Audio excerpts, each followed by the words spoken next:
Yeah, they don't want their phone. All right. You know, I don't have a beer, but we're ready to go. Get a beer. Where's everybody at? Josh, get Corey a beer. Round them up. What? Round them up. Get Corey a beer. 420 it.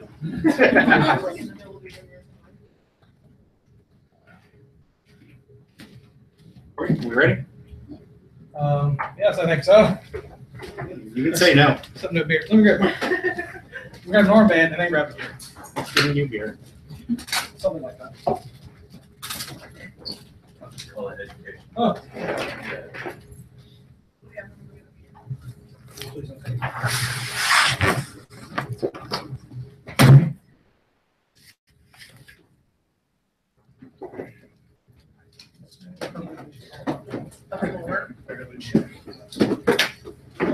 Okay, yeah, I think we're good. Let me check the stream. We'll do that in a second. Well, Sandra's on. She'll let us know if anything goes awry. Yeah, Sandra, if you can hear it, well, if you can't hear us, let us know. Nope, she's it seems child duty is a big one this week for a number of folks. So. Okay.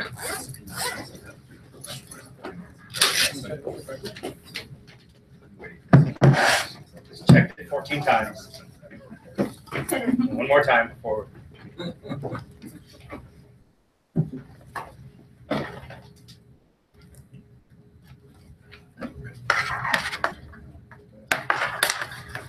Yes, I hear those noises.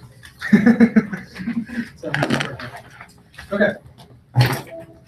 Welcome to the July meetup of the ColaSec group, everybody. We appreciate everybody being here. Yes, thank you for being here. Adam is not going to be with us this evening. He's feeling good under the weather. So, patriotic, yada yada. Cool. Serves him right. Put it laugh. So on his Twitter account, he requested that it be his profile picture. So there it is. That's Adam 20. That's one of our co-founders. So he's not with us this evening. I myself am Corey Grant. I'm a co-organizer. We have Josh, one of our co-organizers, and then Mr. Jeff Lang. If you have any questions or anything about ColaSec, feel free to find one of us and hold us down until we answer your question the way that you want it answered. So, next slide. You're going to be asleep at the wheel. If you're drinking adult beverage, 21 and wear a green armband, the orange one would be funny. But that's just keep ourselves a little aware of what we're doing. Yep. Do we have a piece of paper for people to sign up on? Of all the things that you want from me today, no. So, we're going to get a piece of paper. If you're not on the mailing list, if we didn't get you on after whatever the last, here we go. Somebody still uses paper.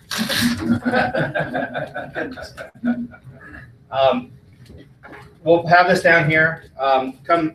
Actually, we'll put it in a moment back in the room back there by the cookies. And I believe there's a pen back there.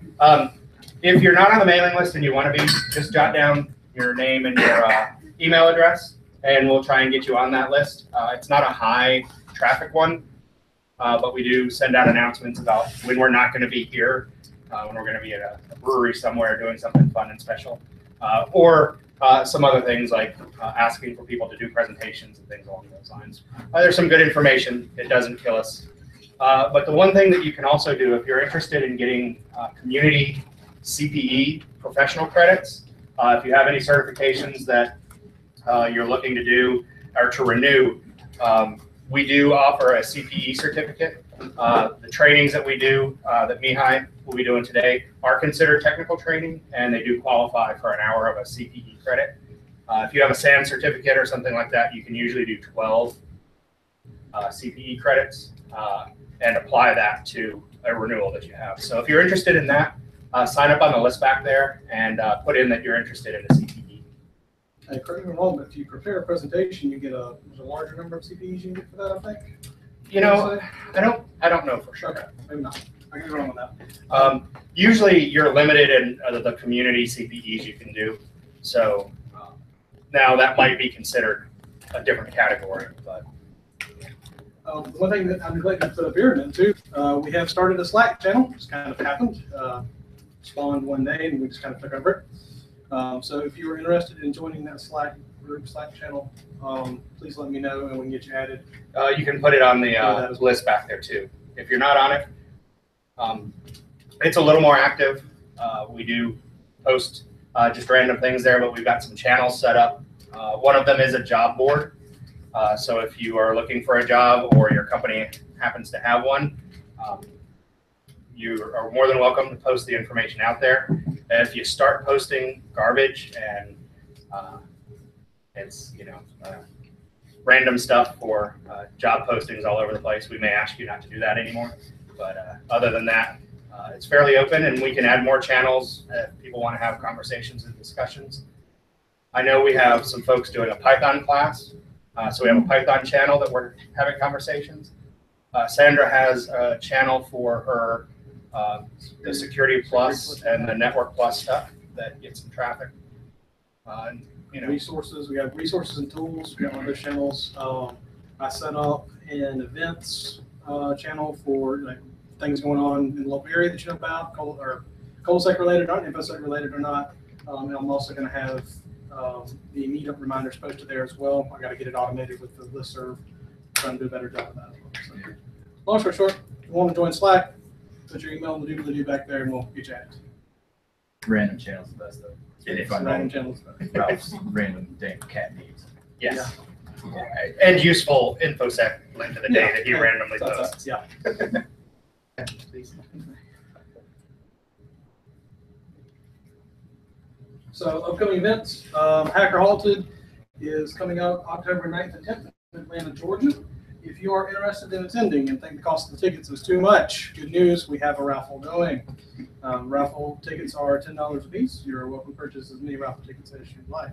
That's going on until, when are we stopping that? It's basically, we probably will do August's meetup, and then we'll do a drawing after that.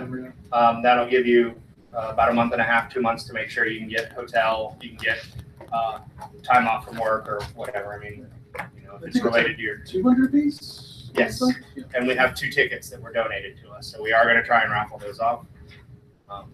See how that goes. Am I going to B-Sides Asheville? That's been a big question. Melissa, it's coming up July 29th, so end of this month, very, very quickly. I am not going to that. Okay. Well, I was just going to say, if there are people who are going, post out the list. I'm sure a few other people are going, and maybe carpooling is in order. It's only a couple hours, and might be a good way to save on gas and maybe talk fun shop or not shop with people on the way up. Are the tickets sold out? Does anybody know? What? Are the tickets sold out to that? I don't think so. You don't know. Pretty sure still available. Sometimes they get sold out fast. Sometimes they don't. Yeah. We did not put up B-Sides Augusta. That's coming up in September, which is before the Greenville one. So I've got a ticket. I'll be going down to that on Saturday.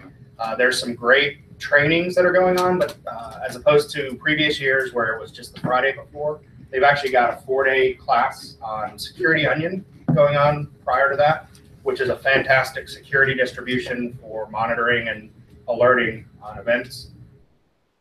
And I don't remember what the other training is. But, so that's going on. We did get a question whether we would be carpooling down, and we'll end up carpooling down. It's about an hour drive. It's not too bad. So as we get closer to that event, we'll do more. And then we've heard also that Greenville is going to start a B-Sides. And so that's looking at the December 9th. And it's being posted at Floor Court that's out there. And they don't know much else, but Tim Tomes has agreed to be the keynote. And do you know more about Tim? Tim is the author of Recon NG. He's pretty active in the InfoSec community, so that's going to be a really good keynote. That's huge for them to get him for the inaugural event, so that's a good time. Just Robert Preston, Justin. He reminds me of an old friend of mine named Justin. Robert has been working with them. He moved up to Greenville a couple months ago, and as it progresses, we may see if we want to put together a group of people to go, maybe volunteer with them, help as they're trying to get things started up for the first time. It's very, very often hard to find people to help out. So as more details come with that, we'll kind of go from there. Ben, do you want to talk about the COLA? Yeah, 20th anniversary of Columbia Linux User Group is happening on the 8th of August, and we're going to have it at Conquest Brewing down near the stadium. It's going to be a good time. I'm trying to get some media out there, and a lot of people don't know we were active back then, but old timers out of the woodwork, and they're going to talk about how hard it was to get their organizations to switch over to Linux, if they even told them at the time. We'll have a microphone, and people can tell their war stories about the early days of Linux, and it's going to be fun. I've been there the last 10 years, but don't know about the first 10, so it should be a fun time. That's awesome. I did not know you guys were there for 20 years. Yeah. That's impressive. You can arrive at 6, so we'll probably get things going around 6:30, like the meetings here are. Open Source South Carolina is next Tuesday. They're meeting at SoCo on Gervais Street, and they're talking about React.js. So they've got a couple of presenters coming for that. They'll have food and some sodas for that event. So if you're interested in React.js, or if you don't know anything about it and want to find out about it, it's a good event. Again, that's Open Source South Carolina, which Todd Lewis, who sponsored us initially when we started this group over at Itology, he sponsored the Linux users group over there for a long time as well. This is his new venture, and they've had some good turnouts and some good conversations going on there. So I highly encourage that. Does anybody know of any other events that are going on next month, couple months, other than things like DEF CON and that kind of thing? Yeah. Black Hat. Anybody trying to hide the fact they're speaking at something? No? Unless you'd like to hide that. Crash that party. Study City Battlegrounds. Okay, so you've been hearing about this for the past couple of months, around December, if I recall correctly. I'm still in the process of collecting hardware, so if you have any server-grade hardware or otherwise, I would love to come and snatch it up from you. I've got an F350, so we can load it into bed and it'll be gone. You don't have to worry about it. We have collected thus far. You can see I've got a full-size server rack. The 4 or 5 servers that you see in it now are our Frankenstein beefiest machines, if you will. And then off to the left, kind of down here at the bottom, is the new batch of hardware that I've just picked up. We have a PowerVault MD, it's fully, it's got all the drives in it, 14 bays, 300 gig drives, so we just got some extra storage. We are still looking for RAM, preferably or larger. If you have those available, we'd love to have them. The Barracudas that you see up at the top are 340 load balancers that are not actually load balancers, they are firewalls. We hacked those together, it's pretty fun. We need to do a thing on that at some point. And then a VPN concentrator there at the very top. We have a, Adam stole it, but there's an Extreme 48-port switch in there as well. It's extreme. It's extreme, it's purple, that's why it's extreme. So we are inching ever so much closer to the RAM plan, which is to set up an environment that red teamers and blue teamers can get in and kind of mess around in and see what they can blow up, or hopefully keep red teamers from blowing something up. So we haven't got all that set up yet. We're still in the process, like I said, of collecting hardware and getting all of that organized so that we can use it. Yeah, that's still our next step at this point. Getting it remotely accessible. You said you want to get the PSN set up so we could get remote access to it. That's probably our next step after finally getting all of our hardware set up. Does anybody have any questions about SCVG? Don't be afraid. Okay. All right. If you are interested, I've got a Slack channel created for this that I'm trying to post updates in. I also started a blog that I said I was going to keep up with and then haven't been. So you're welcome to see that. I'm going to try to post a update to it here soon as well. Yeah, blogs. So, and if you have any hardware that you are wanting to get rid of, having, feel free to let me know. Like I said, I'll come and pick it up or whatever we want to work out.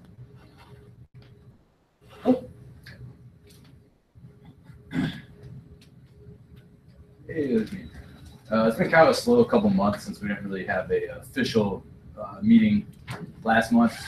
So I've been kind of lazy to the email group. But if you'd like to participate, send me an email to the Proton Mail address up there.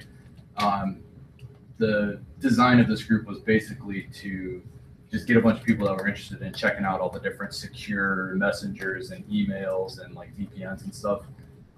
So we've got a bunch of random people shooting stuff back and forth on Signal and Wire. This was actually a pretty slow week for news tied to encryption. Apparently Australia is trying to get backdoor bills introduced back into their legislation. In general, they're just saying they want the tech companies to be able to help them out with terrorism, things like that. But one of the guys did throw WhatsApp, Signal, Facebook Messenger, iMessage under the bus specifically. And from what I think I read today, Apple is about to go out there and have a meeting. We all know how cooperative they usually are to that kind of idea. So hopefully they'll talk some sense into them.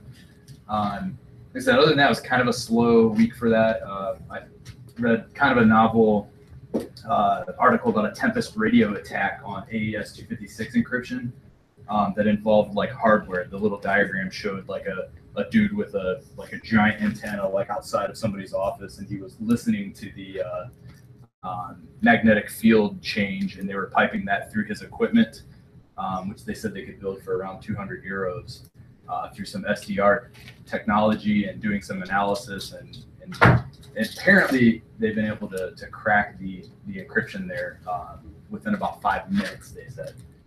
To me, it seemed like one of those stunt hacking stories you read right before Black Hat and DEF CON and somebody gives a talk, but we'll see. And then I got clickbaited on one that was like how to communicate absolutely without the NSA and the FBI being able to read your messages, and I clicked it and it was about steganography, which I LOL'd and blew by it. So other than that, shameless plug, I actually jumped on Mike Bazell's training, privacy training podcast, and talked a little bit about what cell phone forensics looks like to the privacy minded. So if you're digging that show, episode 37 just came out today, and it's got me on it. So it was pretty fun. If you have not heard their series before, there's a pretty good amount of privacy and even like some OSINT type implications that they talk about. So it's definitely worth checking out. But yeah, check out that episode specifically.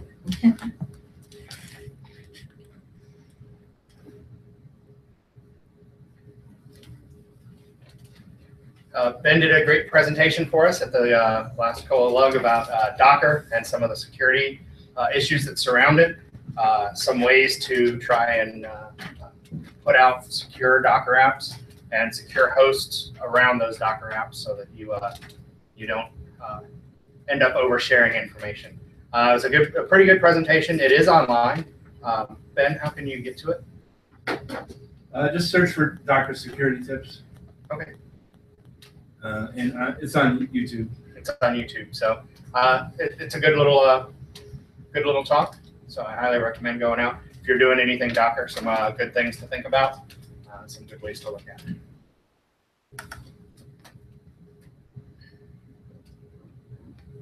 News time. Who has news stories? Trying to block all VPN traffic again. Mm-hmm. What, January 2018? Being on the academic side, it's really a concern for us because we have a lot of people and a lot of organizations in China that we're working with and partnering with, and we need to secure the data back and forth because sometimes it's critical data and it's we don't want to share that with anybody. And so it's, there's been a lot of talk in the education realm about what you can do and, you know, what you recommend to people when they travel for work, and that happens all the time.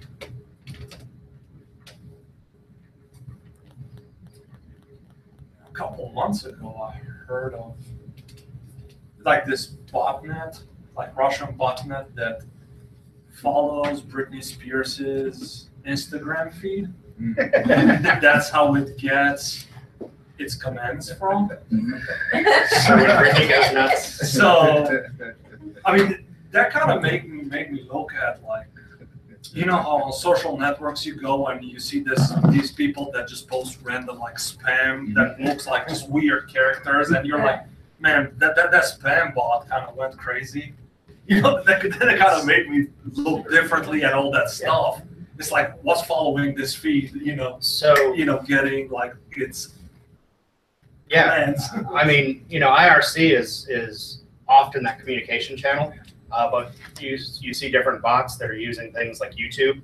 There have been a few YouTube feeds where, you know, they'll post videos and just random videos, cat videos, whatever videos, but they'll actually post comments underneath in the comment section, and those are actually the commands to initiate a DDoS or a you know, some kind of other attack that they might be under. And you know, Slack, I think there were some people talking about that you know, things like Slack could be used, these different communication channels. GitHub and Gist are used as well, right? Yeah. Pastebin. Yep. So.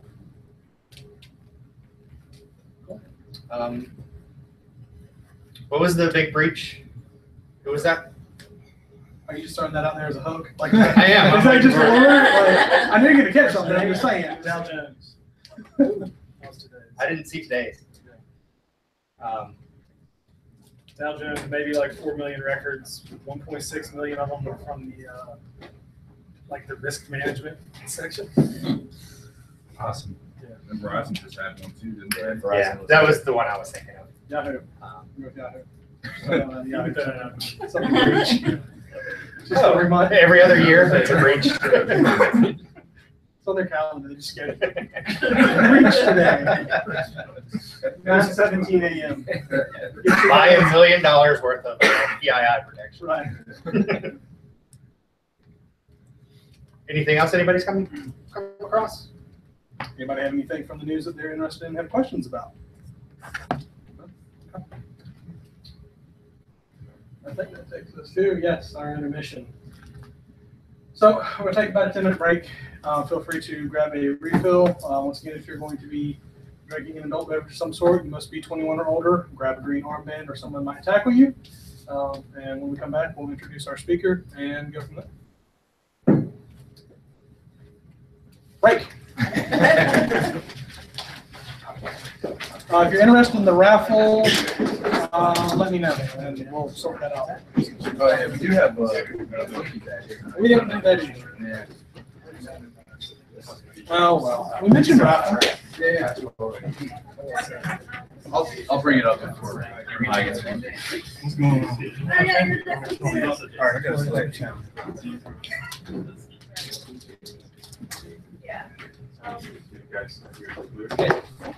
Actually, this was our first time, but I haven't been over there. Is it's a Tuesday before this.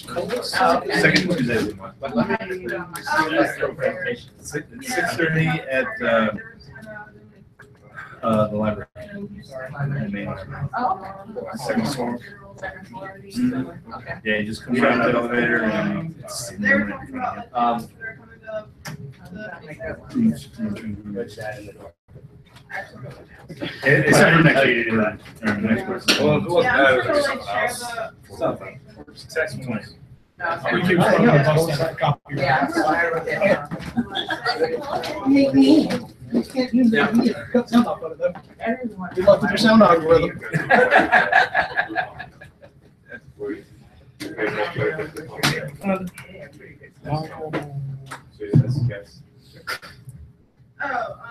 Can you hear me? I mean, I'm in there You should not do it in a group. Yeah. So you actually- It looked like a new variant.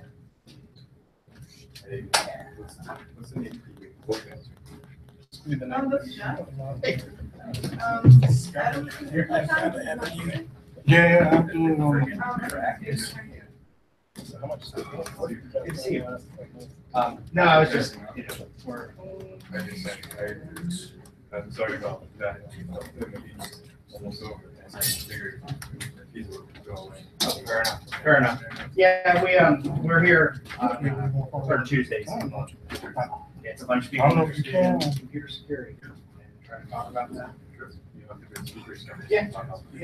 And actually today, Mihai's gonna talk about Git and, setting it up, getting it working. Oh, fantastic.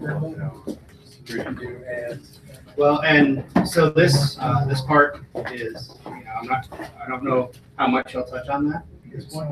But we also hope, maybe to talk after about how people are using it. I work for Tech and, for the security office, and we've got a use case that we use Git for that, I wanted to share as well, and hopefully, you know, other organizations that use Git or maybe even something like Git, could talk about ways that they've used it to help automate what they're doing or to help secure kind of the infrastructure as well.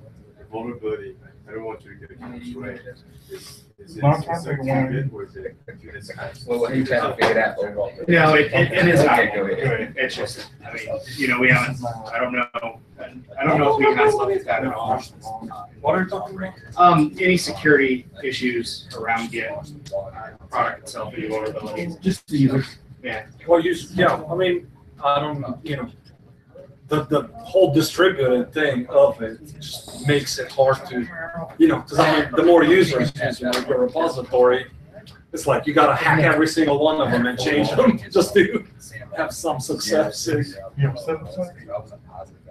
yeah, like I said, I mean, you guys are more than welcome to join us. You know, what all are you guys working on? Yeah. Okay. You get a job. Yeah. Tech owners to contractors to actually help homeowners figure out that.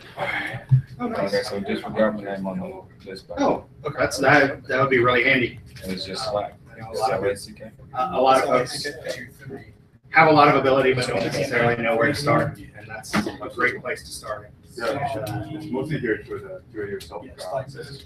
I watch YouTube all the time. Mhm. Occasionally, you just need someone to talk to. Hey, how do I do It's this? pretty active. The general channel is. How do you incentivize the journal? Random is mostly off topic, but. So, They can sense it. They can earn money on the vehicle.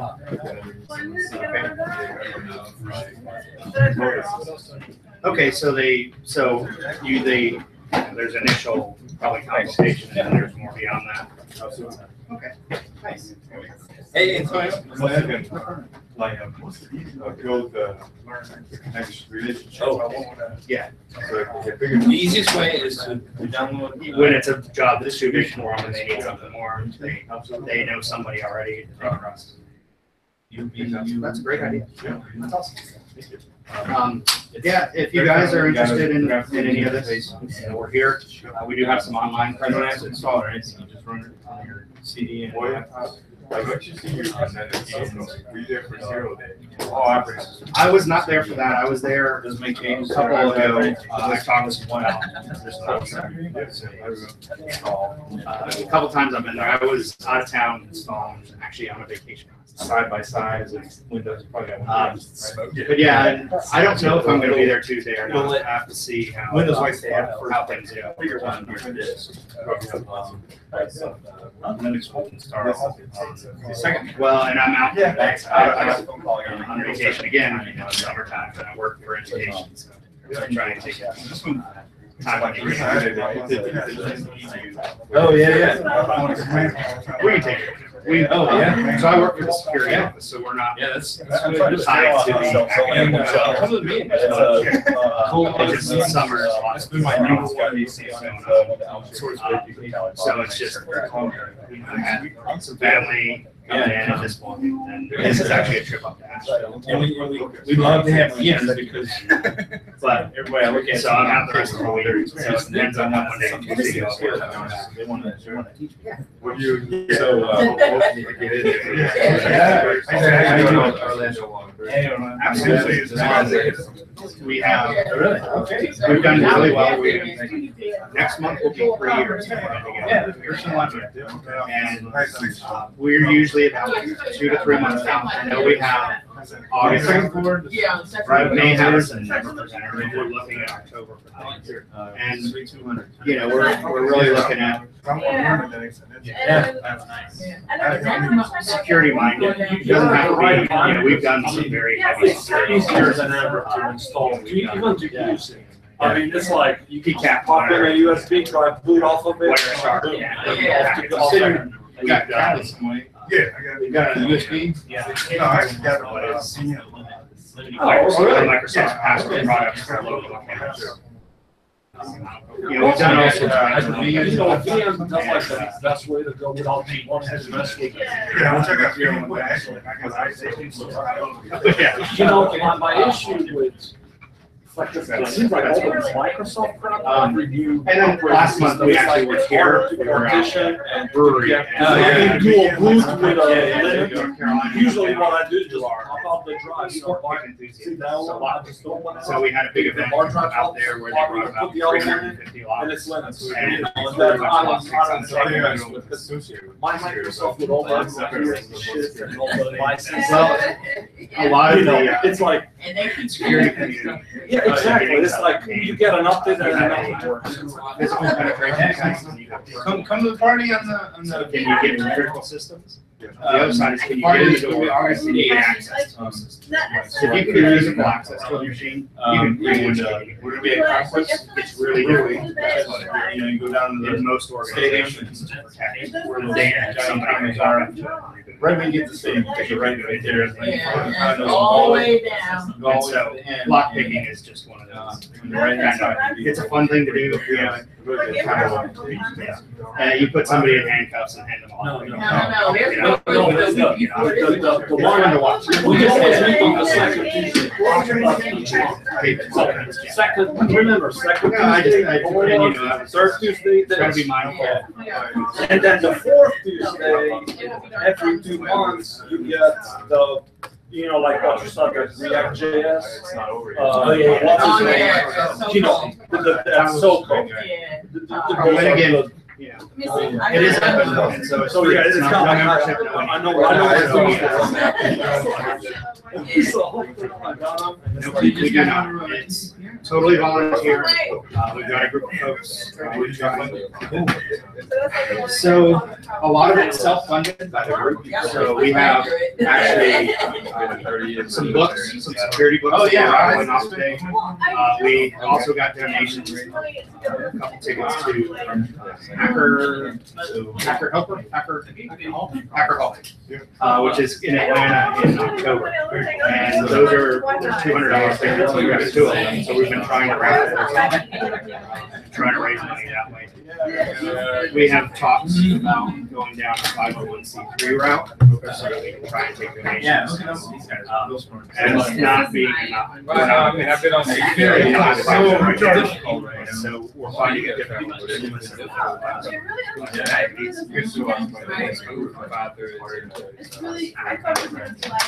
Yes, and that's part of the rest of it. There are some organizations we can go to. There's actually a lot of money out there for stuff like this, but you do have to be. Oh, yeah. Oh, cow. You did it now, Corey. Way to stop. I don't care. I'm just gonna plug it in. Is the strings go up? Is the strings go up? Yeah, no, if you guys, we're here. Is that called flashing a power strip? If you want. Yeah. My contact. Updated firmware.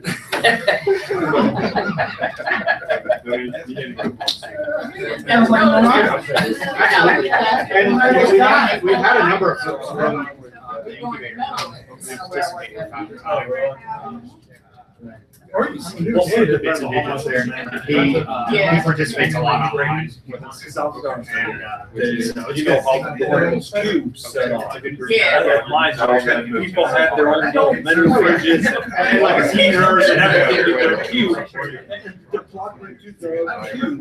It's like the cubes. Fantastic. And as you guys go through some of that, it's just so much privacy or Sent out emails like we're banning Josh.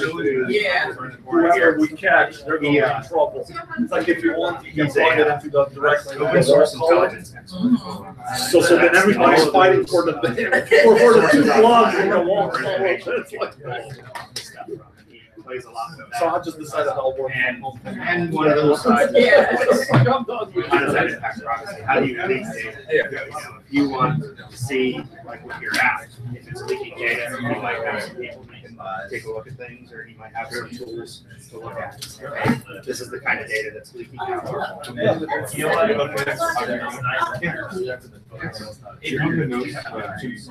Oh, yeah, Jim. Jim comes to a lot of events. He's been here a few times. You've been here. We went to. Oh, fantastic. Yeah, so you grew up here? Yeah. Is your brick still working? Yeah, well, Pretty much. the reason I was messing with it is because it wasn't charging. Very nice. Yeah. So I don't know. If it wasn't working before, it ain't working And I now. tell here. Which is bad news. Yes, so we moved here in June. I met Adam, who's not here, Tim, who's and they were. I met them right before the first meetup. So I showed up for that meetup and then just started helping them. Well, then Adam's still involved. With Tim last week, he moved. We got Corey and Josh.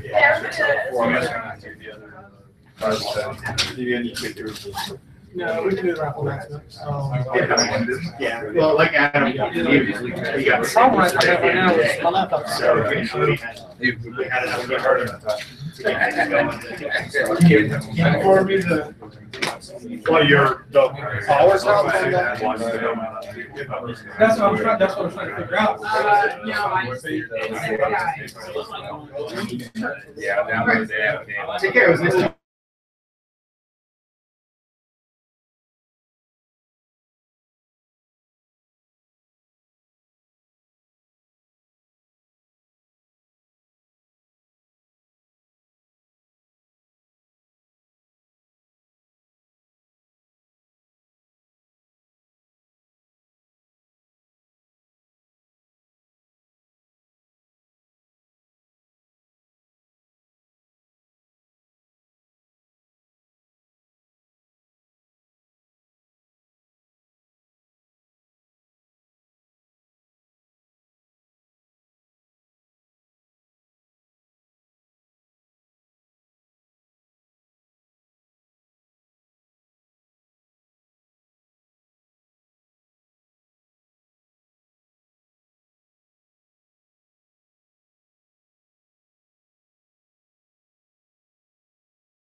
Hi there. If anyone can hear me, just want to let you know the audio is down.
Can't hear. No audio.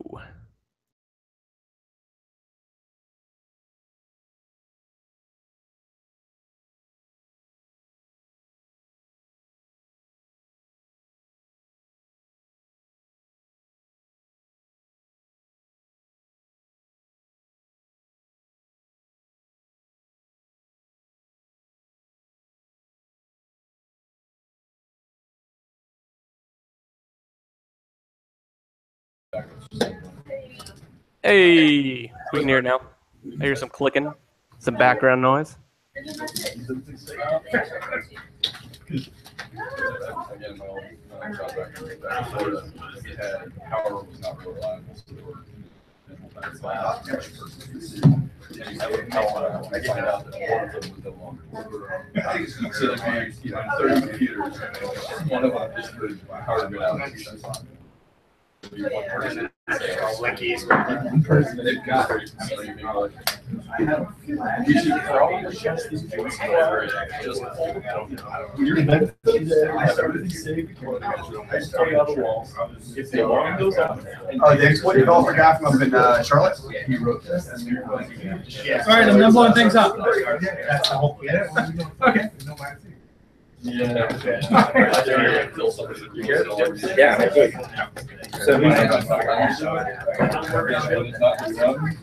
Zoom are normally scheduled. And then once you get there, get on the channel and you see how the different channels. Yeah. They were up to some. We're good. Back up. Yay, we're live. Well, the electricity in the building.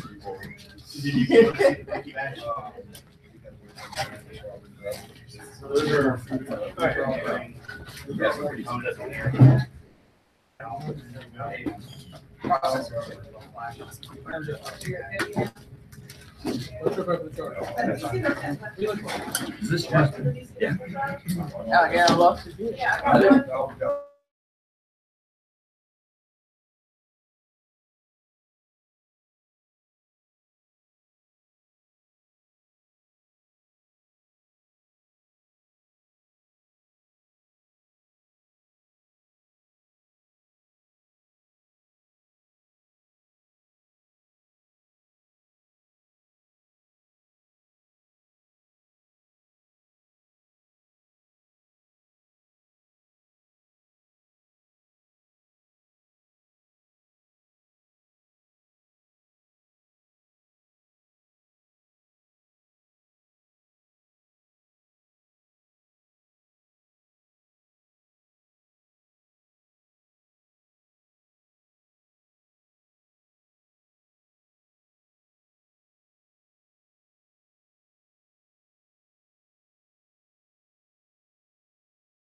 I keep seeing, these things keep popping up where, people just bash Subversion and say, oh, Git is a whole lot better.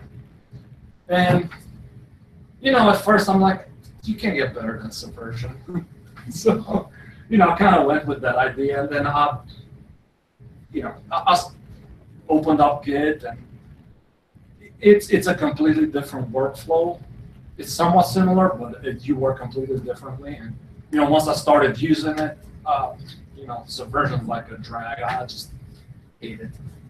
So, yeah. All right. Well, with Git, how do you get started? So you kind of go to Git SCM. That's like the official website, and you can get your installer from for OS X or Windows. I think Windows is installer. Everything else is a package manager. And yeah, you install it. I mean, if you use Linux, I mean, it's like Ubuntu is like apt-get, Git, and there you go. You have it. With Windows, you kind of download the exe and install it, and it provides you like a Sigwin. That's like a sort of Unix emulator for Windows, where you can basically have a bash set shell and you just run commands in it. So, but yeah, I'll show you all that in the demo part. Yeah, a few, so I guess you download it, install it, and you're about ready to go. So the first thing you want to do is kind of like initialize your environment. Those two commands there, like the git config global username and git config global user email, you kind of want to do that because every single change you make to your code, as you add it into the repository, it'll be attached to your name. So I mean, obviously you can put, for personal use, you can put whatever, if you want to contribute to open source, with GitHub or something, you want something, I guess, maybe more meaningful or something that kind of represents you and sort of stick with it. Yeah, locally, all of that stuff and a lot more, just like in Linux, anything, all the configs are usually in like a .config file. So that's kind of stored. That's like the Linux representation of, your home folder, git config. But, in Windows too, you'll see in your home user folder, there's like a .git config file, and it's got like all the configuration parameters for you to use, where it holds, I guess sort of like your persona. So yeah, after that, you're ready to go with, Git. So to initialize a local, repository in your local folder, just select the folder. You're like, okay, I'm going to create a repository. That's all you do.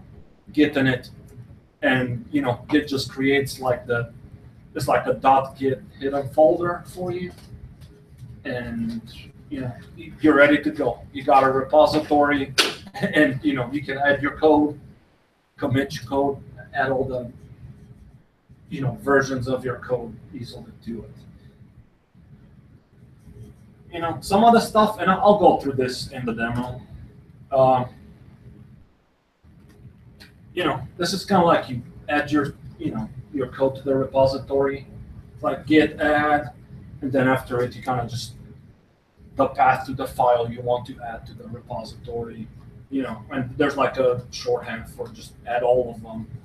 Once you add it, and I'll show you this later, Git has like multiple stages when you add code into the repository. You got like your local working copy, and once you do a git add, it adds whatever changes you want to a staging area.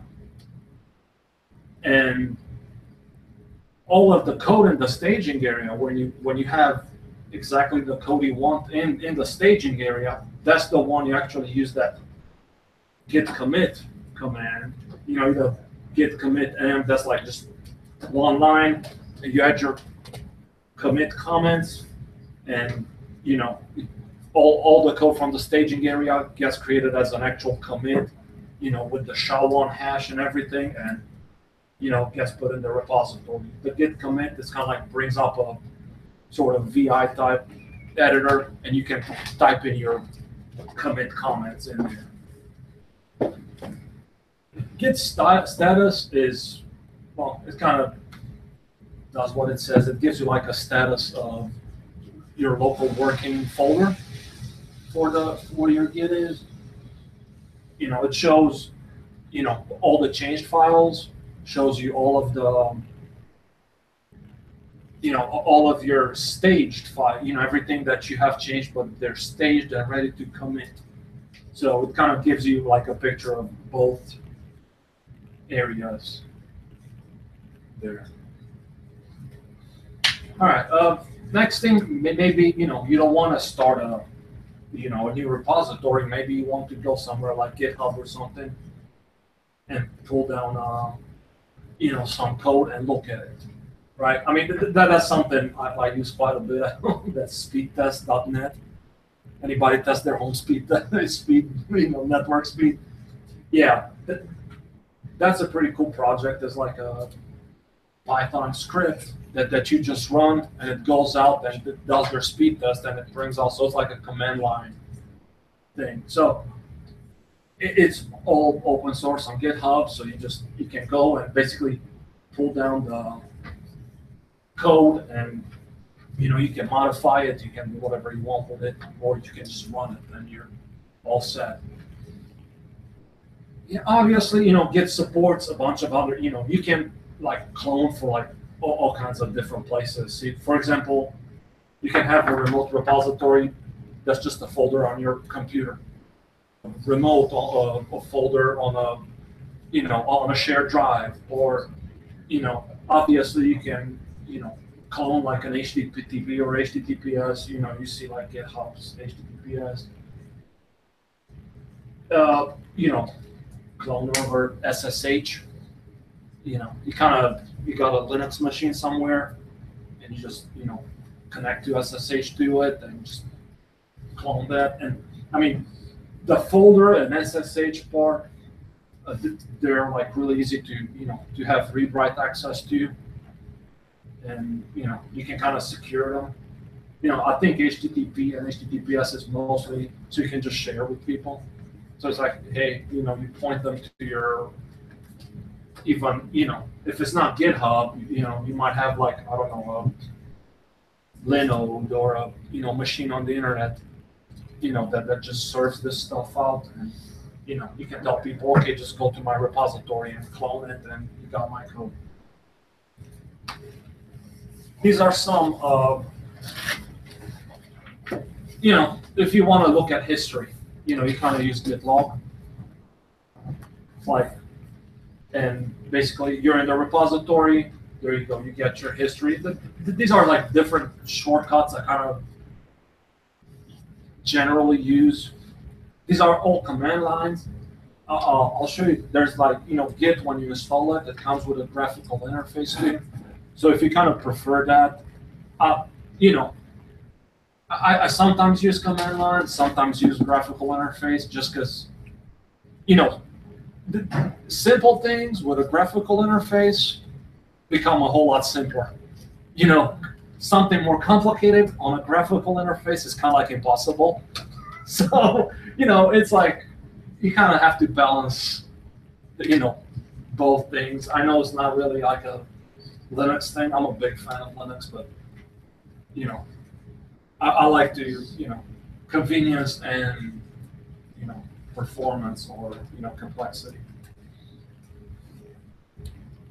You can set up like diff tools, like, each version, as you commit, you kind of build up a history, right? We saw git log kind of gives you that history of all the commits you made, so all the changes you've done to the code, right? So let's say you want to see like some specific change, like one change to a file between two different commits, like in a period of time. you can kind of use like a diff tool. I mean, there's like git diff or git diff tool. I'll show you how to set up a diff tool, like a, meld. That's like an open source diff compare tool. I mean, probably a bunch of you, if you use Windows, that like Beyond Compare. I know that's a big diff tool. There's another one, but that's really good for merges. If you merge ever tools like P4 merge, that's like big. I use it with Subversion a lot. It kind of helps you merge code together so it'll work.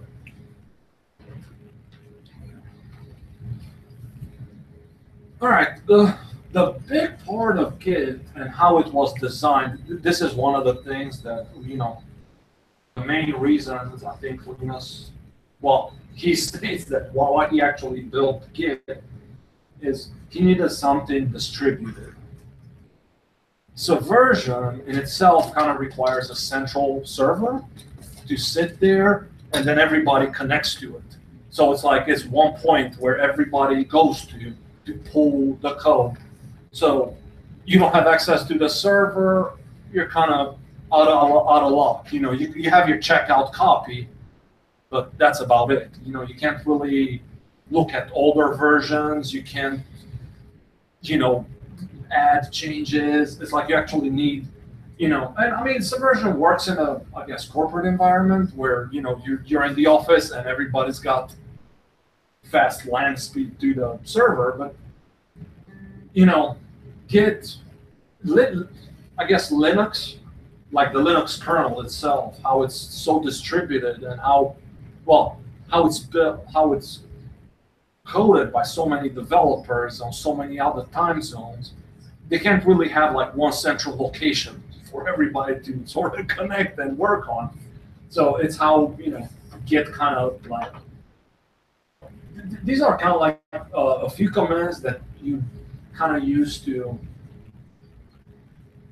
connect to, your local copy on your machine of the repository to different remote locations, or from other places into your machine, and you work with it easier. And, you can you see it's like you add your remotes, you can pull code, and you can push code to the remotes. There's like a pull and push command. And then that branch setup stream it's kind of like you have on your, I'll show you on your local, you can have like as many branches as you want, and each branch can follow a different remote location. And you can pull code from it or push code to it. So it's like this whole big graph, with each person having a repository. So if you can imagine, and then they're all interconnected to each other. And so, yeah, that's kind of Git, like this big complicated graph of repositories. And, one thing when you check out a copy, while you clone, you basically you have the entire repository that's on the server. Once you clone it, I mean, you have the entire thing on your local. I mean, you can pull the the network plug, and you can just go and you're offline, and you got the whole history. You got the whole everything that ever happened to that repository on your local machine.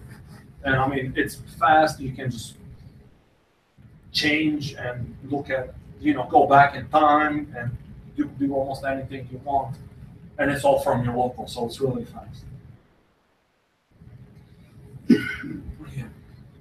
Well, some other commands that, it's kind of like, git branch. That's obviously, you use it to create a new branch. I mean, you're in a certain code base, you're like, okay, I want to create a branch so I can add my own features to it. That's all. Git branch, and then you put in your branch name. That's CHG. That's like a chain, but obviously you name it whatever you want. Well, I guess cherry picking code. That's more like if you want to pick code from different revisions and pull them into a certain working area. You can kind of do that. I'll show you You can do that from command line. There's like cherry pick commands, but it's from a visual tool. It's quite easy. And these are like a couple things I use often. You kind of receive. So sometimes you have a bunch of changes in your local folder. So you just want to be like, okay, I don't, I'm done with all this stuff. I just want to clean it out. So you kind of reset it and you like clean and delete everything that's not versioned. So it's like you get like a fresh copy on your local. I use these a lot. I do like Java code. So, when you point your Eclipse to like a Java,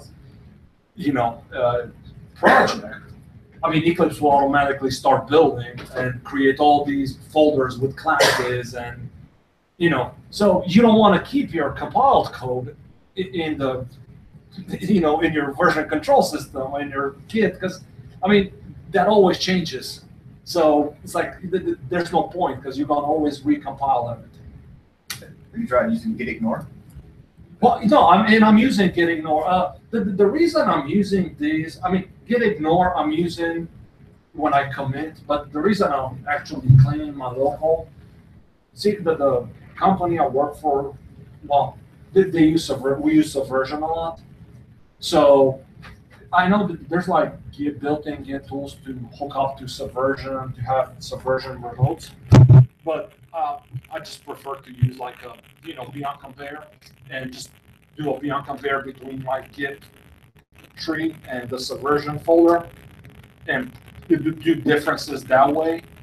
And, actually cleaning my local Git, beyond compare won't throw you, hey, you got all the files there. Really, they're not in Subversion and they shouldn't be in Git. So I just, use those to clean off and then I can do like a sort of a compare folder to folder and, pull differences either in or move my changes into Subversion. That's kind of like how I move code from Subversion to Git. Yeah, so, all right, let me show you a few things. Let me interrupt you. String blew up. Let me fix the string. No, all right. When it rains, it pours. Yeah, you can. Oh, did I close that? Or you closed it?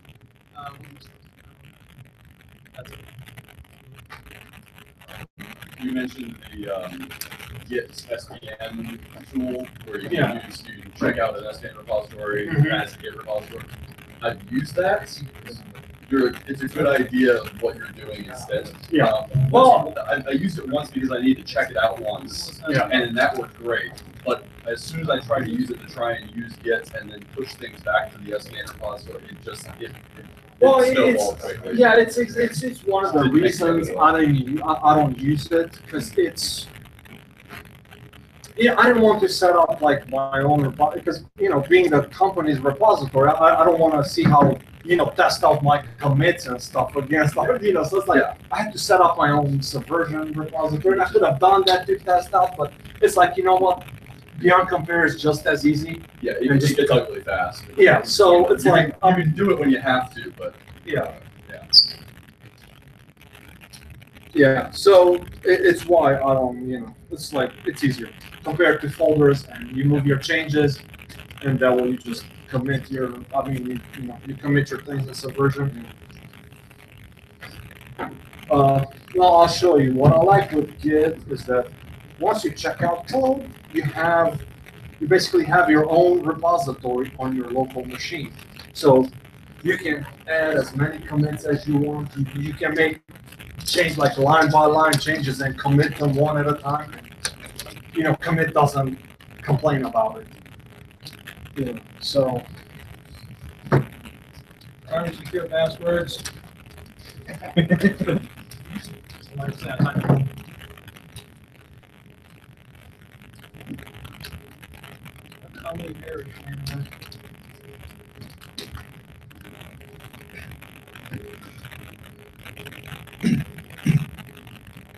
Clay Shirky has a there's a great talk on YouTube that he gave at TEDx about Git, and he tells a story about Linus Torvalds was basically managing the Linux kernel, a fantastically complex piece of code, and he was doing so off of his email client. And he said, "Well, there's got to be a better way to do this." And he was using an open source version control system called CVS at the time, and he hated CVS with a passion. And he knew subversion wasn't going to work for him, so he said, "Well, I'm just going to bet Git then." Did they use BitKeeper first? No, yeah, I was gonna say, Oh, yeah, because yeah, they went to BitKeeper, BitKeeper, and then it became this whole big thing, because, you know, That was the developer of BitKeeper kind of accused one of the Linux developers of reverse engineering it. And they just recently open sourced them under Apache. Yeah. So, I mean, but, you know, it's like when Git comes in, you know, it's just like you know, by the time the whole world moved away, I mean, all right, so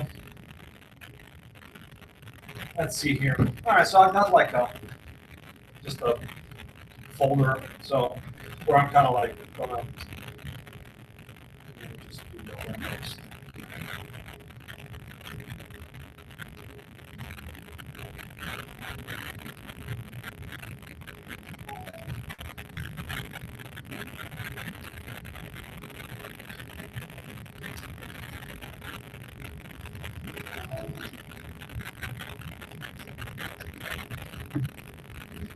All right, so again, when you get started, you kind of go there. You know, that's like the best place. You know, you got like Windows downloads, or, you know, depending on your client, you know, if you go to Linux, you kind of, you know, your best way, you kind of know it's your repository for Linux. You know, Windows. What's that website? You know, gitscm.com, git-scm. So,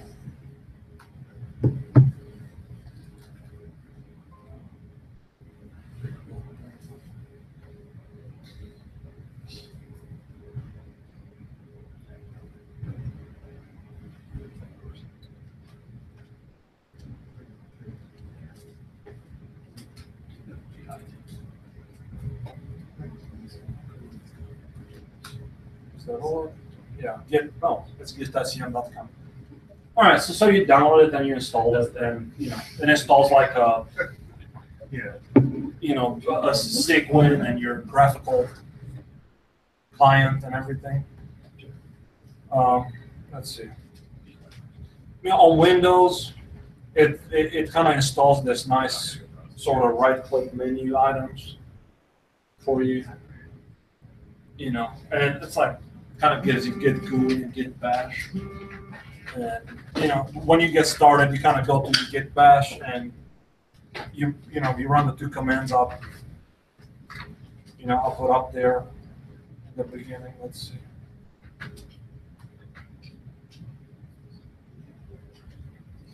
Right. So you run those two commands. You know, and you create your persona. And all of that stuff gets written over here.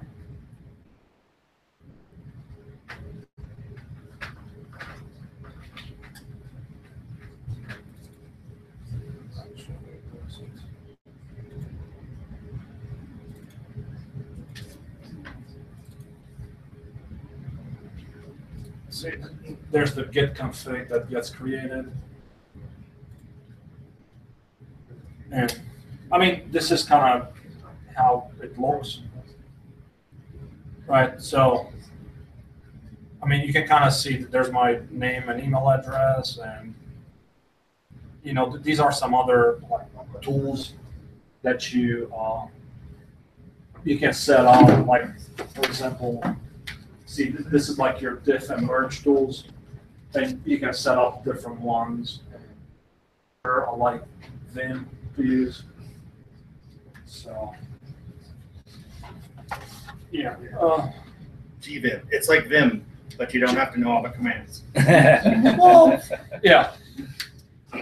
Yeah, it's a Vim that you can exit by clicking on an X in Windows instead of the weird, how do I exit this thing? Recently, I've seen a lot of memes online. It's like, yeah, I'm a Vim expert because, you know, it got turned on my computer and I didn't know how to exit it, so I just... I have a Vim coffee mug, which has all the reference on it, printed on the outside, and I've used it more than once. Yeah, How do I do that? yeah, it's when I started using Vim, that's right. If Git is so good at merging all this distributed stuff together, how come you need a program like Meld? Well, Meld, see, it's good at merging things together, but you know, it's not like intelligent to merge code, right? So it's like if two different commits change the same line of code, I mean, which one do you keep, right? I mean, you get like a conflict. It's like, you know, you sort of intelligently have to go in, know the code, and say, okay, I want this line of code to look like this. You know, so it can do a lot of things automatically because it goes by history and the diffs of the files and pulls them together. But, you know, I mean, when the same line of code is changed by two people, you know, which one do you actually want?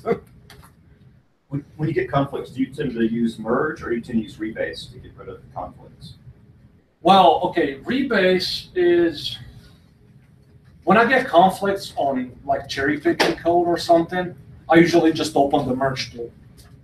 The merge, see, there's like a git merge and a git rebase. I'm going to show you the tool. What git merge does is, let me see, maybe I can look it up. See, I mean, you can kind of see here like a tree. This is like a, you know, a change line. And right here, see, that's like a, I guess, a feature, right? And then it gets merged back. See, that's like a merge. You know, what a rebase does is it's kind of like, I guess if you go the other way, right? You have this change, right? So you created your own change, but then in your base code, this other code got added.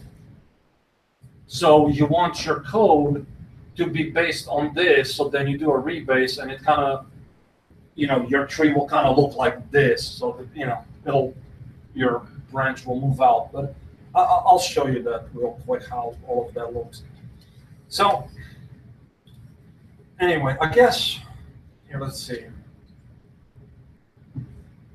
Let's run this clone. Right, and you can sort of find this code. It's like,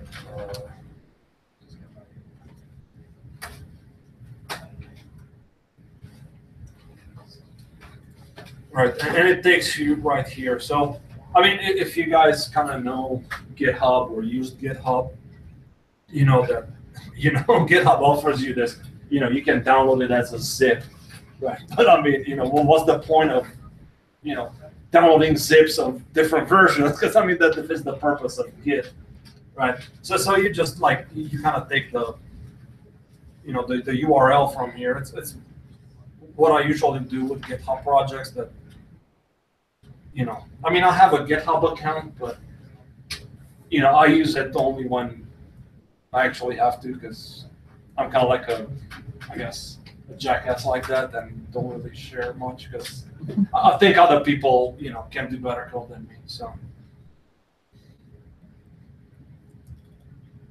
And, you know, my interests are so limited that, you know, even if I share it, probably nobody really cares about one, you know, the kind of weird stuff I want to do. So, anyway, let's see, Git. clone. Sorry? Could you make it a little bit bigger? Oh, yeah, hold on, let me. I might do this. Is that better? Yeah. All right, let's see. All right, so this is basically a Git checkout, and that's it. It's like it, and right now, if you do, see, I mean, what it did, I don't know if I showed you earlier. See, this folder was empty, and it basically created this new folder, and here's your project. Basically, these are all the everything that's in that GitHub currently at the latest revision, well, latest commit. I mean, it's the latest version. This .git folder is kind of like the really important guy. That's the folder that keeps everything sort of, all of your versions and everything stored there. So yeah, let's. All right, so you're, with Linux, you can kind of do like what's they call power line, for your command line. When you get like the same sort of master CN, like this indicator here. This is not like a Sigwin standard thing to highlight your Git repositories, but I mean, this is really helpful. See, from here, you kind of can go like, if I would turn off internet, I have the same access to all the logs. So if I do, for example, git log, it's kind of, this is like the entire log and the entire history, all the commits and everything that were done on that project. You have them all on your local, they're all there.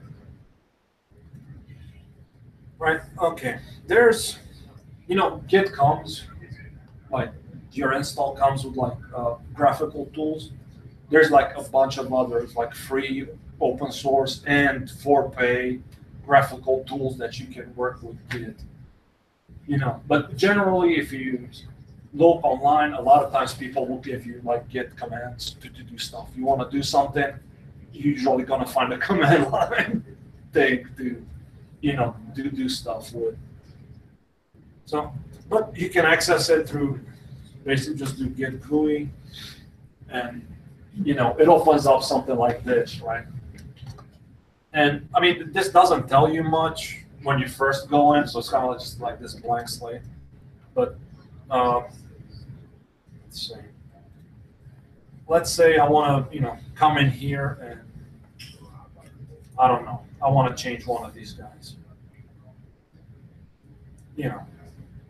And I guess here I'll just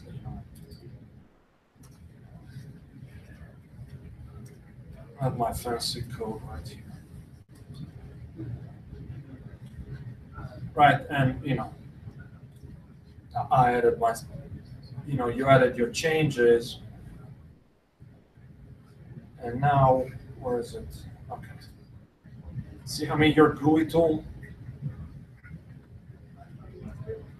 you kind of rescan, and it kind of does a setup. So here you kind of see how you work with, you got your changes, and they're like right here in your unstaged area. See, it kind of shows you a diff of what it does, right? So a cool thing that, I'm sure you can do through command line, but I like the graphical tools for this. What you can do is, at a right click, it gives you the option to stage certain lines. So if you have like multiple changes in the same file, you can just stage like, a few lines out of those changes, only the ones you want to keep separate from, so you can do multiple commits with different kind of type of code. Right. So you can stage line, and now you can kind of see what they kind of move down here to your staging area, and this is kind of like they're ready to be committed to your repository. But one thing that I recommend when you work with Git and your local stuff, one thing I've kind of figured out that is better to do. When you check out changes come out, and Git by default kind of your initial repository that you cloned is going to call origin. That's like your origin. And your very first branch is your master branch. That's like it's origin master. That's kind of like a standard. I mean, you can rename these, but that's when you do a initial clone. That's how they're going to be, right? So the way you work, you kind of want to do your own features. So then, generally it's good to have your own branches. Off to the side, not put your changes straight into master. So, you can either see right here, there's like graphical stuff. You can create a branch. I mean, I could just put in a branch name right here, and it creates it for me. But I generally like a command line for that. So,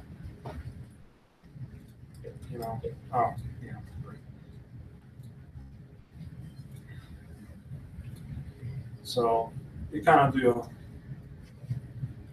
a Git branch, and I call them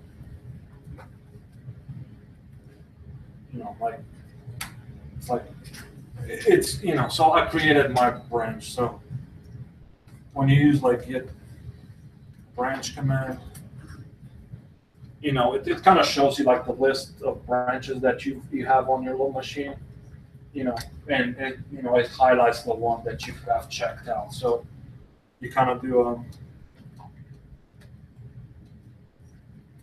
Git checkout master change, right? So now you have your own changes right there. So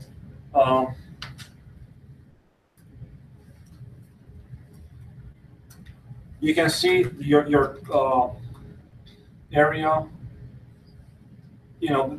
There's nothing unstaged. All your changes are staged because we staged them on the master. So when you went to master change, you kind of all those things came with it. So at this point I can do my git commit.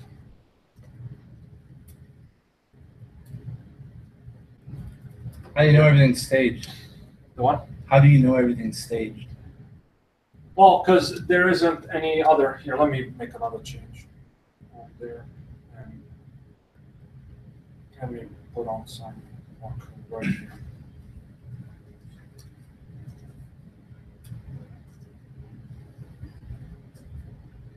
All right. So let's see. Now, basically, the same files changed twice, right? So.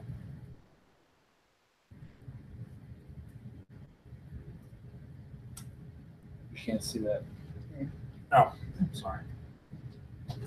So I've got two changes, right?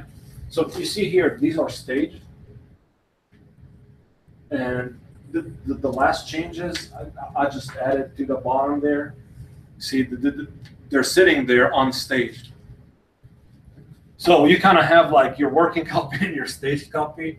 Here, it's easier to see in your Git GUI. So the same file can be staged and unstaged. Yeah, well, yes. Yeah, because you're staging lines of code. See, like the separate lines that you want to commit. So, see, for example, if you click on the one on the top, you kind of see that's like the last line I added. And the first line of code that I added, if you click there, see, there's like the first line I added. So, you could obviously right now, I could say this, okay, stage this too, right? So now, when I come down here, you see that this is like a diff. It shows you line numbers, columns, and everything. So it's like, okay, I have it, this is staged, and this other one I call staged, right? So I think it works right here, and you can unstage it and say, I don't want to commit this code. So you move it out of stage.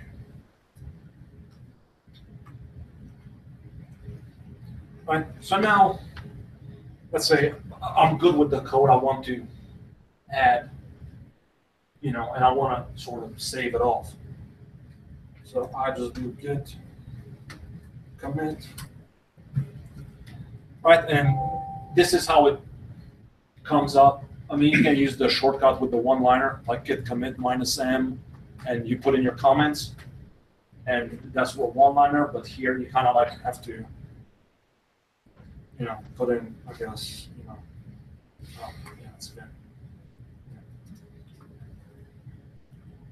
My changes, right,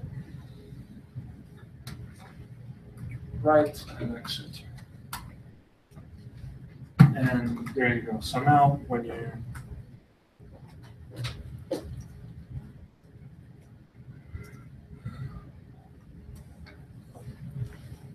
see right there, there's the commit I just put in. So it's on the log. Yeah. Another, I guess, thing. Let's see. Like this.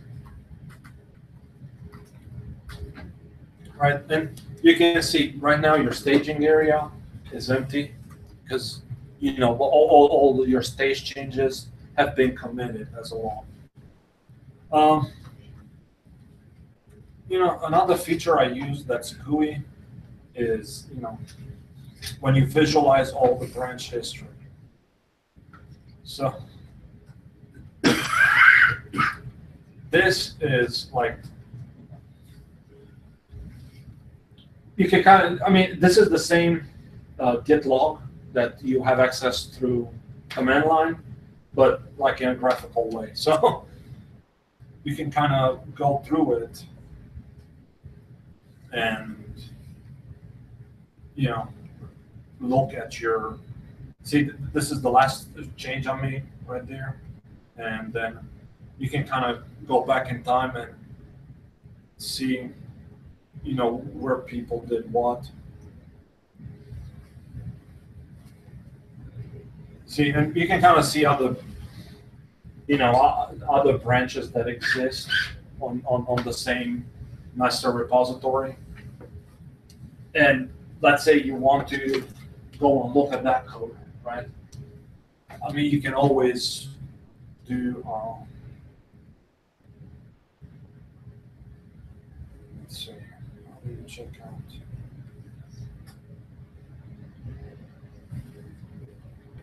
Origin. You could always do a git check out.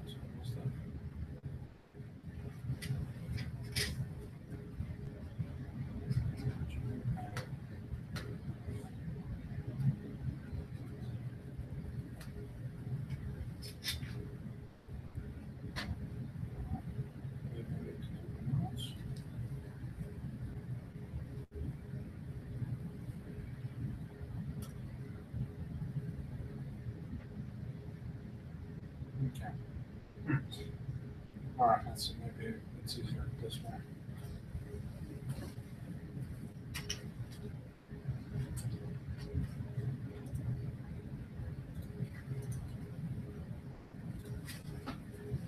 Well,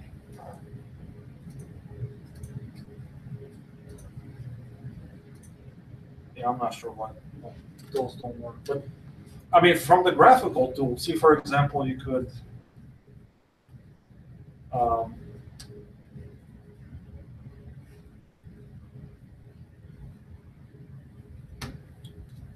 like go through different stages of the repository.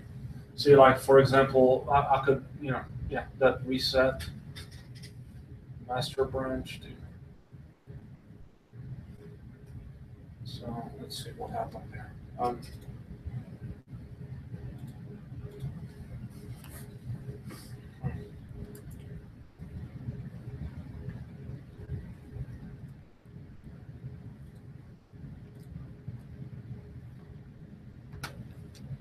Okay. So, I mean, what happened at this point? You know, if you're going to sort of go to my folder, you'll see that all the files and everything will look exactly as they looked at this point in time. See, it's kind of like all those never existed.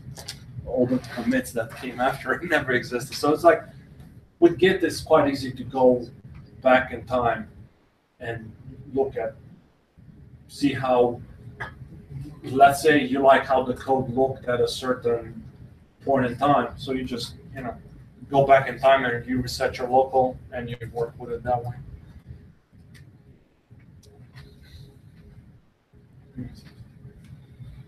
Okay. Well, I don't know. I mean, I guess I could kind of go into a lot more detail, but Well, I'm kind of like, you know. No, one thing I wanted to talk about, because it's great information and it's really good, and you can see like the change management side of it. I've experienced it a lot on the DevOps side of things, right? So you've got a config file for your servers, and you want to make sure that you don't, or that you at least have the old copy, and that you know who changed it. And so I've seen a lot of people implement that in conjunction with something like Puppet to push out configuration files. Well, they make their changes, they commit it in Git, and then they populate that into the tools that they use. So that's kind of neat. I think the biggest security thing we've really seen people do in the last couple of years is that they will take that DevOps idea and they'll just grab Etsy and they'll throw it out onto GitHub, which GitHub is kind of that more centralized version of Git, where you can go out and it's a server that somebody owns, and you can populate that. Well, Etsy has a lot of things like certificates, and so you get private keys from things like web servers and things along those lines that people have kind of populated out there before. So, you know, you really have, if you're going to use it for more than that, you know, if you're going to use it for those sorts of things, you have to realize what you're putting out there. Especially if it's in a public forum and can be searched. Now, in your private working group, you know, that might not be an issue. Oh yeah, that's the one thing maybe I should show. How do you share code on your, you know, let's say you're on your local network, right? So you kind of have a local folder, and do you have a few minutes? Or? Sure. Oh no, that was I got a work email. Somebody did something they shouldn't have done. Because that has no bounds to time, date, or anything. Yeah. All right, so let's say you want to, you know, you have a coworker or something you want to share your Git repository with, right? So you create like a, you know, how do you create a new folder?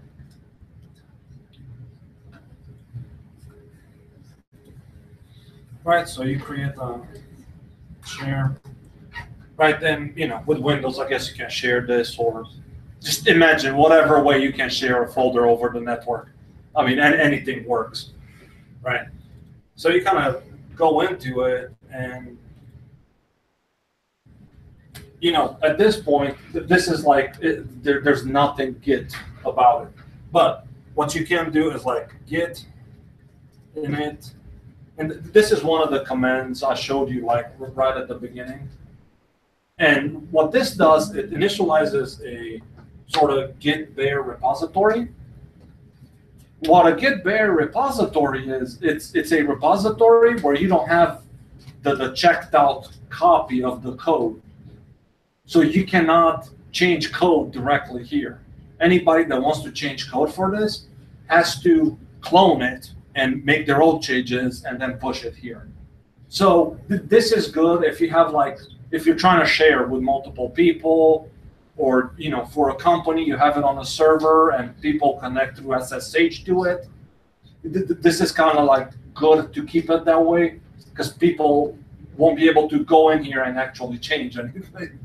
Nice. So, all right, let's see, where's my, so let's say this master change branch, right? I want to keep it to myself or share it with someone else. there was I sent the slides to Corey. I guess you're gonna share them, right? So Yeah, they'll be posted on the website. all right, cool. So I mean, all the commands are on the slide, so you can just look them up. So you know, you can add a remote share. So you know, in this case, I could just do git remote add, and you know, let me call it my location. And this is kind of, you know, how I told you when you clone a repository, the location by default Git is going to call it origin, right? Your locations, you can call them whatever. So, and here I'm, you know, using like the actual folder. So I guess C.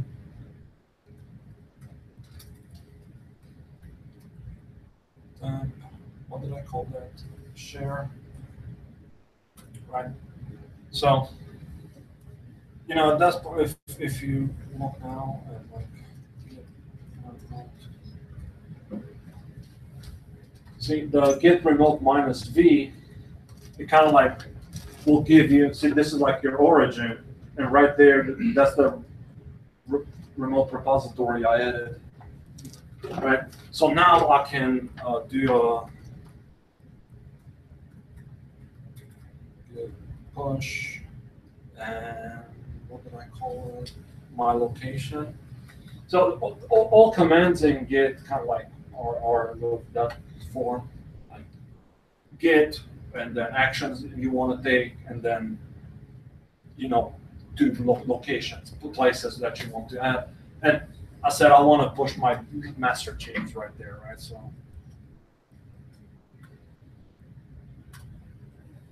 Right, so there you go. So now, I guess when I come here, if I do a git log, okay, master, okay.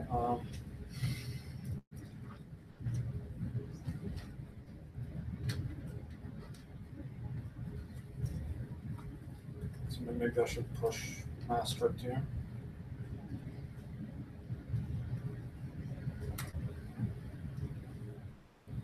All right, so see, basically, once I did those push, you know, the repository, it was bare at first, so now, you know, all that stuff got populated there. So I guess at this point, if you have a colleague or something, and you point them to this folder, they can always clone it, and they have all your changes. So. For example, let's say, you know, this is, you know, like your colleague right here. Yeah. Folder. All right, so this is my colleague.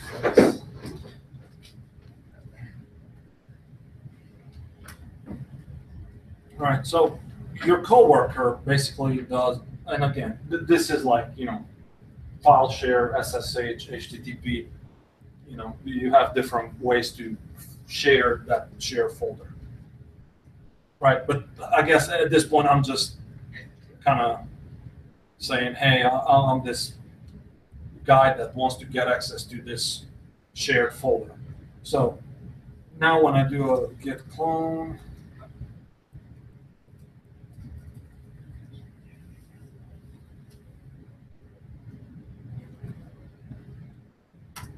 right? Git is going to know that, hey, that's a, you know, that's a remote Git repository. Is going to detect it, and you know, you see, it's like I just created that folder. It was empty at first. See, and now I've got share in there. So see, and now basically when I do a log, I have the whole log. So it's like an easy way to share with someone code without actually sending them, you know, zipping up whatever you have and sending it to them. And then, you know, 3 minutes later, you make a change. And then you got to zip it up again and send all this stuff again to them. They just have to replicate it back. Yeah, they just have to always just come here. And it's like, it's as easy as git pull, right? And all the changes that you added for them, they just come straight down. Nice. So it's So change management on a folder, like a shared folder that you've got shared with the company, Yeah. and you can see who made the changes and what the changes were. just about.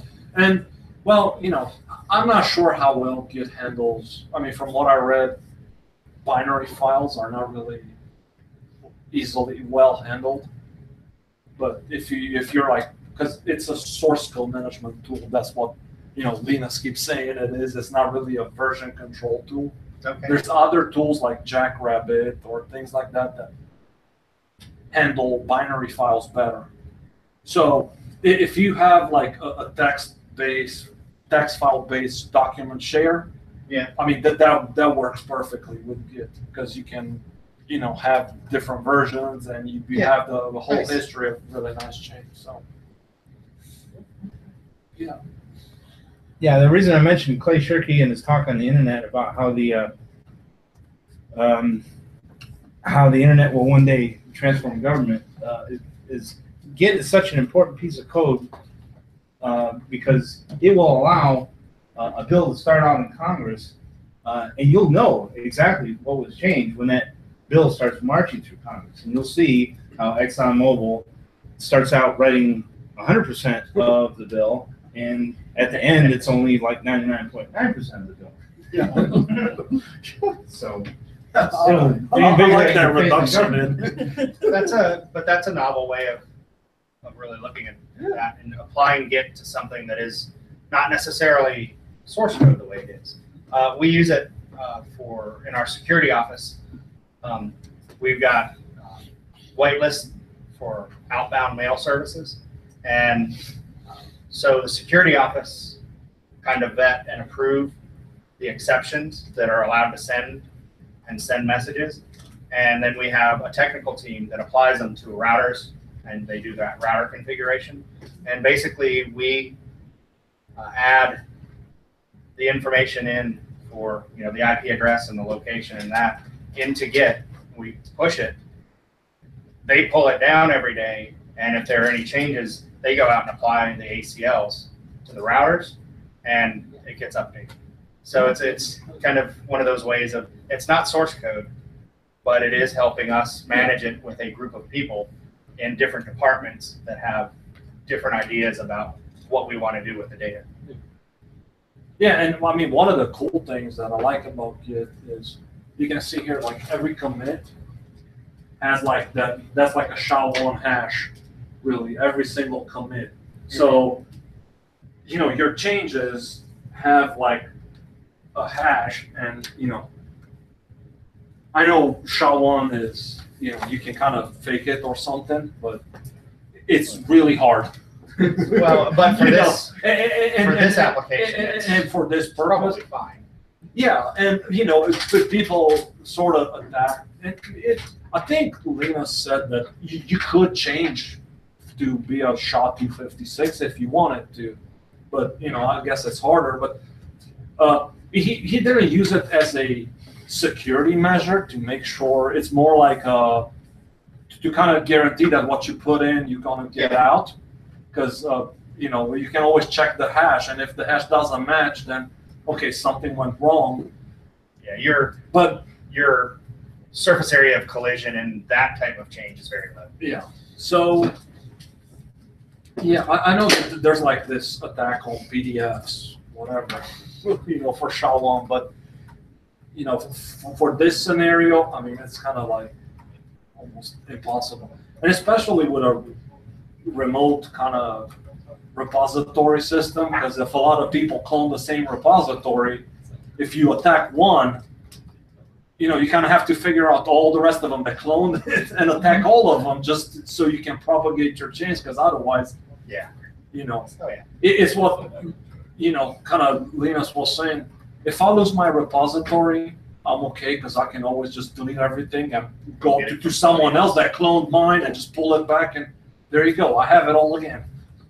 Now, what if one person pushes code say to the Linux kernel, and he gets man in the middle some way, and the code is changed and gets shoved in the Git some way. Is that possible? It would be possible. I think though that what they're doing is you can push code at that point, but you can't commit the code to the actual kernel. think- You can't merge it.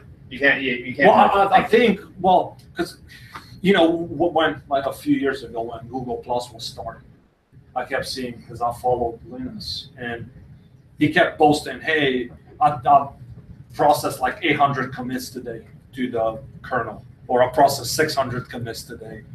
You know, so basically all the pull requests come to him, and then he goes through them and, you know, pulls them. But it's kind of hard to get, you know, get like a man in the middle attack, because you kind of have to change the history, the hash, and everything on the remote system. And if it really doesn't match, you know. Yeah, he's kind of a human filter on that incoming code. Yeah. That sees that, yes, this looks plausible. Yeah, and Or plus one of he his pulls, definitions. you know, with Linux, he pulls like code from trusted people. He doesn't just pull code, you know, I can't just send him code and he's gonna put it in. You know, I mean, he's got like a Well, yeah, group he's got lieutenants of so- trust where he pulls code from, and then they have groups of trusts.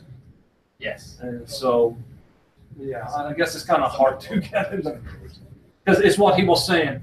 Instead of someone trying to figuring out how to break the SHA-1 hash to make the changes, to make the hash match, to introduce a backdoor and then change all of them, you're better off just paying a developer to put in a backdoor for you, because it's cheaper probably.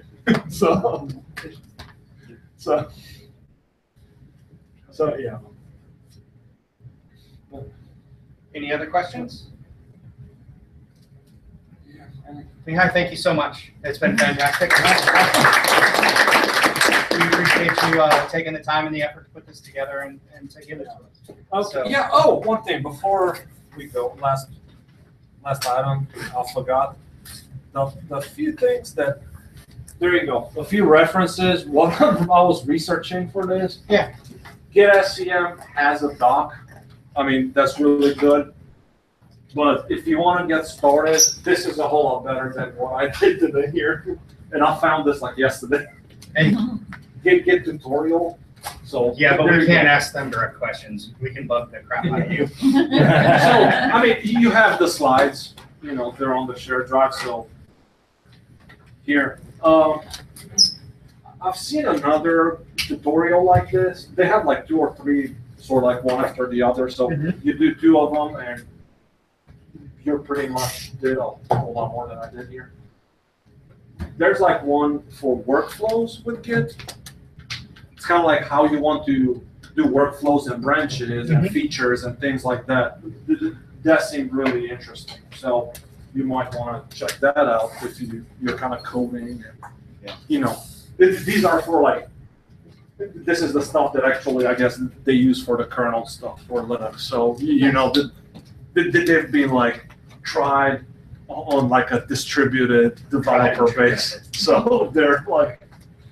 When will you get your company on Git?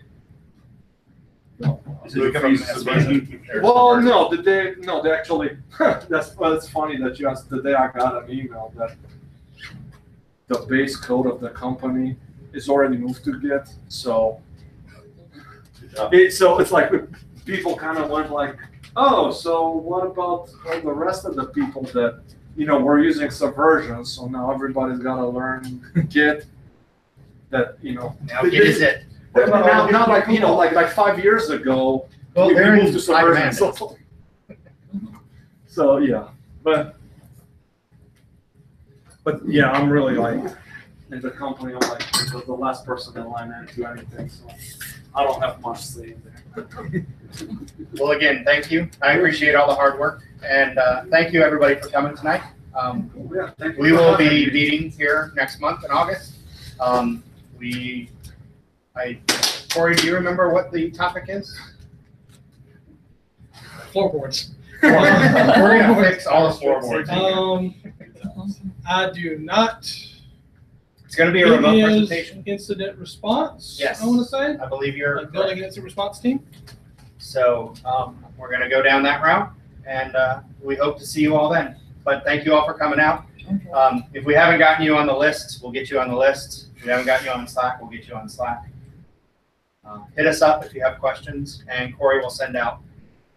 Yes. So, Do we need to do the? I think that our friends in the corner were the only ones that bought tickets tonight for their raffle. Well, they'll have to wait until next time then. Last call, I guess, if you guys want to get in on it. There's only Yeah. 4 tickets out in the pool. Guaranteed win. Just saying.